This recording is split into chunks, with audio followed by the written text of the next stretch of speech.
নমস্কার বন্ধুরা, প্রেরণা বাংলা মোটিভেশন চ্যানেলের আজকের পর্বে সবাইকে আমন্ত্রণ জানাই। আশা করি সকলে ভালো আছেন, সুস্থ আছেন। কথায় কথায় আপনার ভুল ত্রুটি ধরে যারা আপনাকে খোঁটা দেয়, কথা শোনায়, কটাক্ষ করে, তাদের উচিত জবাব দেবেন কিভাবে, সেই নিয়ে কিছু কথা রইল আজকের পর্বে। ধরে নিলাম আপনার মধ্যে রয়েছে শত সহস্র ভুল ত্রুটি, আর সেই ভুল ত্রুটিকে নিয়ে আপনাকে খোঁটা দেওয়া মানুষের সংখ্যা রয়েছে আপনার চারপাশে, ঘরে আর বাইরে। আর তাদের কটাক্ষ বা তাদের শব্দবাণ আপনাকে ক্ষত বিক্ষত করে তুলছে প্রতি মুহূর্তে। আর আপনি ক্রমাগত নিজেকে গুটিয়ে নিতে শুরু করেছেন। আপনি ভাবতে শুরু করেছেন আপনার দ্বারা কিছুই হবে না। কিন্তু না, এটা একদম করবেন না। এই কথাটি মনে রাখবেন, সত্যিকারের মানুষ কখনো নির্ভুল হতেই পারে না। আপনার মধ্যে রয়েছে অসংখ্য ভুল ত্রুটি, তার অর্থ এটাই হয় যে আপনি একজন সত্যিকারের মানুষ। যদি সব কিছুই নিখুঁত হয়, যদি কোনো কিছুতে ভুলই না থাকে, তাহলে আপনি জীবনে কিছুই শিখতে পারবেন না। বিজ্ঞানী অ্যালবার্ট আইনস্টাইন তিনি বলেছিলেন, যদি কেউ বলে যে সে কখনো ভুল করেনি, তার অর্থ এটাই হয় যে সে কখনো চেষ্টাই করেনি। নতুন সুযোগ, নতুন পথের সন্ধান পাওয়ার একমাত্র পথই হলো ভুল করা, এবং সেই ভুলকে সংশোধন করার মধ্যে দিয়েই আপনার ক্রম উন্নতি সম্ভব। আপনি যদি ভুলই না করলেন, তাহলে আপনি নতুন পথের সন্ধানও করবেন না, আর নিজেকে উন্নত করার চেষ্টাও আপনার বন্ধ হয়ে যাবে। একবার টমাস আলভা এডিসনকে প্রশ্ন করা হয়েছিল, আপনি কি জীবনে ভুল করেছেন? উত্তরে তিনি বলেছিলেন, অসংখ্যবার করেছি। এ কথা শুনে যিনি প্রশ্ন করছেন তিনি বললেন, তাহলে তো আপনার মাথায় বুদ্ধি কমই ছিল।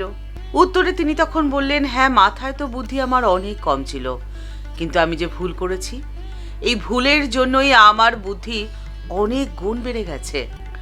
ঠাকুর শ্রী রামকৃষ্ণ পরমহংসদেবের ভাব এবং আদর্শকে গ্রহণ করে স্বামীজি তাই আমাদের শিক্ষা দিয়ে গেছেন। স্বামীজি বলে গেছেন, আধ্যাত্মিক স্তরে অবাধ হও, মুক্ত হও, কিন্তু মানসিক এবং শারীরিক স্তরে কখনো বন্ধনহীন হয়েও না। আর এটাই হচ্ছে সংগ্রাম।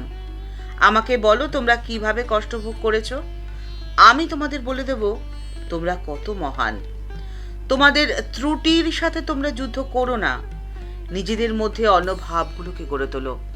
তোমাদের ত্রুটি যেমন আছে থাক, কিন্তু তোমরা যদি তোমাদের মধ্যে অন্য ভাবগুলোকে গড়ে তুলতে পারো, তাহলে তোমাদের ভেতরের সমস্ত ত্রুটি বিচ্যুতি অপুষ্টিতে মারা যাবে।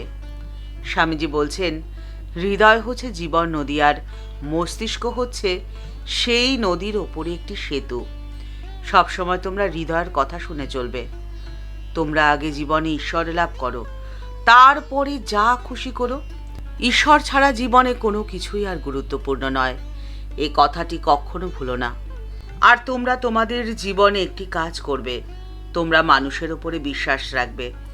যার মানুষের উপরে বিশ্বাস নেই, সে জীবনে খুব একটা বেশি এগোতে পারে বলে আমি মনে করি না। স্বামীজি জানতেন যে প্রত্যেকটা মানুষ ঈশ্বরের সন্তান।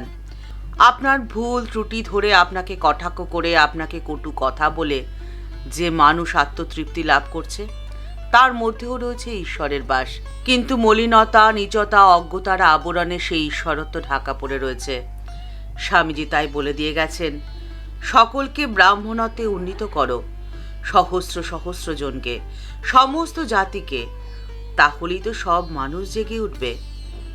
তাঁর দেহত্যাগের ঠিক একদিন আগে স্বামীজি বলেছেন, এই বেলুড় মঠ যে কি মহান স্থান, তা ক্রমে তোমরা বুঝতে পারবে।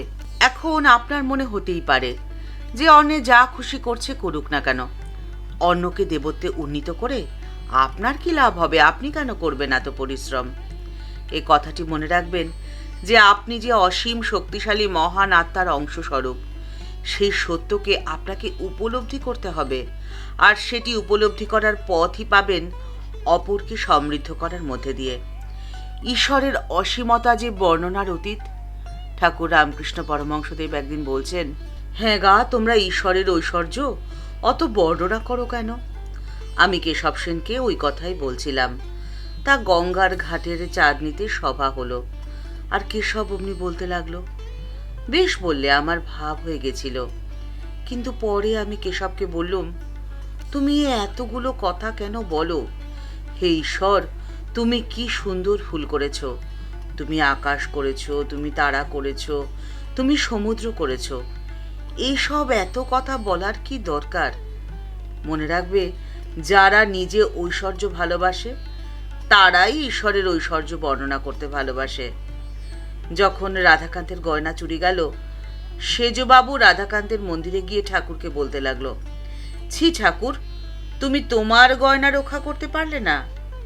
তখন আমি সেজবাবুকে বললুম, ও তোমার কি বুদ্ধি গো? স্বয়ং লক্ষ্মী যার দাসী, যার পদসেবা করেন, তার কি ঐশ্বর্যের অভাব আছে? এই গয়না তোমার পক্ষেই ভারী একটা জিনিস, কিন্তু ঈশ্বরের পক্ষে কতগুলো মাটির ডেলা যে। ছি, অমন হীন বুদ্ধির কথা কখনো বলতে নেই। কি ঐশ্বর্য তুমি তাকে দিতে পারো? তাই বলি, যাকে নিয়ে আনন্দ হয় তাকেই যে লোকে চায়। তার বাড়ি কোথায়, কখানা বাড়ি, কটা বাগান, কত ধন জন, দাস দাসী, এ খবরে তার কাজ কি? নরেন্দ্রকে যখন দেখলাম তখন তো আমি সব ভুলেই যাই। তার বাড়ি কোথায়, তার বাবা কি করে, তার কটি ভাই বোন, এসব কথা একদিনও ভুলে জিজ্ঞাসাই করিনি। ঈশ্বরের মধুর রসে ডুবে যাও, তার অনন্ত সৃষ্টি, অনন্ত ঐশ্বর্য, অত খবরে আমাদের কাজ কি? স্বামীজি বলে গেছেন, ভাবরাজ্যের রাজা আমাদের ঠাকুর, তিনি 18টি ভাবে সিদ্ধি লাভ করেছিলেন। আপনার ভুল ত্রুটি ধরে আপনাকে খোঁটা দিয়ে, আপনাকে কটাক্ষ করে যে যতই আপনাকে হেয় করার চেষ্টা করুক না কেন, আপনি যদি ঠাকুরের পায়ে নিজেকে সমর্পণ করে দিতে পারেন, তাহলে আপনি থাকবেন ঠাকুরের ছত্রছায়ায়। আপনার আর কোনো ভাবনা থাকবে না, তিনিই আপনাকে পথ দেখিয়ে আপনার হাতটি ধরে নিয়ে যাবেন। ঠাকুরমা ও স্বামীজির চরণে প্রণাম জানিয়ে আজকের পর্ব এই পর্যন্তই। দেখা হচ্ছে পরের পর্বে। এই ভিডিওর উপস্থাপনা যদি আপনার ভালো লেগে থাকে তাহলে তা অনেকের মধ্যে পৌঁছে দেওয়ার অনুরোধ রইল। সবাই ভালো থাকবেন, সুস্থ থাকবেন। আজকে এই পর্যন্তই, দেখা হচ্ছে পরের পর্বে।